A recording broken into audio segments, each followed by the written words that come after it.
ஒரு சிறிய வீட்டில் ஒரு அம்மா தினமும் கதவின் அருகே வந்து யாரையோ எதிர்பார்த்து நின்றாள். பக்கத்து வீட்டார் கேட்கிறார்கள், யார தினமும் எதிர்பார்க்கிறீங்க? அம்மா மெதுவாக சிரித்துக்கொண்டே சொன்னாள், என் மகன.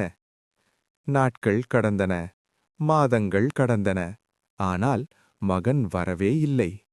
அந்த கதவு மட்டும் தினமும் திறந்தது, அம்மாவின் நம்பிக்கையோடு.